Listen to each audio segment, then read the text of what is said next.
It is NetApp's goal to continually improve the user's experience and IT efficiency. Today, we will share with you goal-oriented user interfaces. The consumer with limited IT experience is driving the evolution of the third platform and growing demand for simplified, automated solutions, using terms they understand without requiring intervention by highly trained IT professionals. When combining natural user interface with cognitive systems, it's possible for the IT professional to state a management goal in natural language, and the system will respond seamlessly with options that optimize performance and capacity. We call it MOTS. We will walk you through several scenarios. If SMBs are considering Exchange for their next email purchase, can you look into how to provision Exchange on eSeries? Yeah. Oh, good grief. I don't have a clue on how to provision Exchange on eSeries. I better call Nate. Whoa. Let me check something. Okay, Mods, create Microsoft Exchange. With the natural user interface, it is now possible to both speak and write commands. The cognitive systems now interpret the input and make various responses. The system's initial response is called descriptive. It is describing your intended goal. The system remains in the descriptive phase until it receives enough information in order to transition into the next phase. All the while, it's providing you with examples of different kinds of goals it's capable of managing. The next response is called predictive. It is predicting what you wish to do. It is also defining the most popular values that must be defined for this feature to work. In this case, we're seeing the number of mailboxes, the capacity, etc. The predictive response has another significant value in that the user does not necessarily need to know all the values that they must define. The system can then provide the most popular defaults and allow the user to either continue to accept or change their values. One of the most important aspects of MOTS is all responses are actionable. We see here the Do It button. The array now is being provisioned with Microsoft Exchange workload. Additional features of a natural user interface include synonyms. Here we are observing the word create could also be substituted with the word new. In either case, the response is the same. Feedback. One of the most important parts of any natural user interface with a cognitive system back end is feedback. How well are we doing?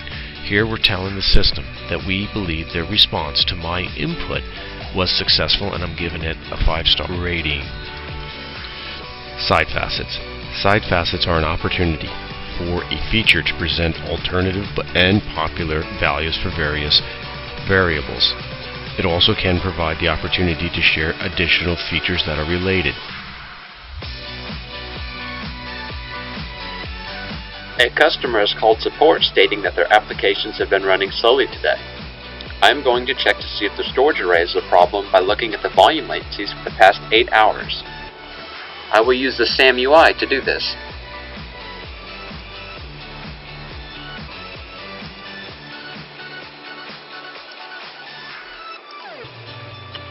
Well, I can't use the performance charts because I can only select up to 5 volumes at a time, and I need to look at all volumes. So I'm going to launch the performance table to take a look. Well, volume latency looks good, but it took quite a few steps to get here. Let me see if it would have been faster to use the search.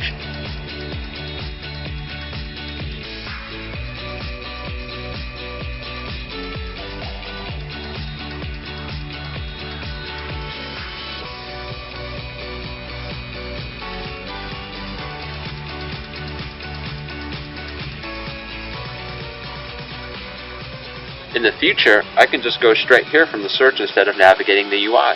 This will save me a lot of time.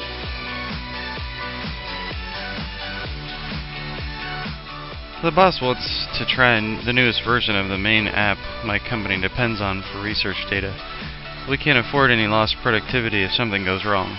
Well, I certainly can't afford it, since he said my butt is on the line here. I wonder if my eSeries storage array provides something that could help.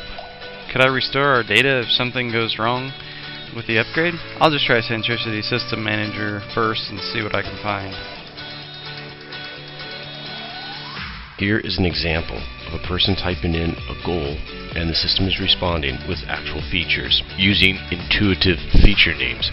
In reality, creating a snapshot feature may be well understood by a NetApp customer, but maybe not by a recently converted EMC customer. Deployment. Mott's client side resides within Centricity as two additional widgets, the Results widget and the Search widget. The Mott server side is a web application and would reside at the same level as AppAware's existing web application. Each Mott's installation has its own database that captures the individuality of that specific E-Series workload. When more than one E-Series installation exists, the Mott service actually searches all databases. The database management strategy at the local level is called sharding, in which each individual workload retains its own information. When granted permission, the additional strategy is called replication, in which each individual workload is centralized at a central repository. The benefits include a result set has the most popular and presumably the most successful configurations used by the whole NetApp community for that target workload. Solutions. The NetApp storage portfolio is always increasing and Mott's accommodates future growth. While Mott's offers NetApp the opportunity to be the industry leader in goal-oriented user experiences, it leverages industry best practices established by Amazon when presenting related products and relevant options. Mott's also leverages the best practices established by Google and continuously data mines the NetApp storage portfolio, seamlessly presenting information, TRs, best practices on new and existing NetApp products. This concludes the introduction to goal-oriented user interfaces. Please send comments or suggestions to Chris O'Neill. Thank you.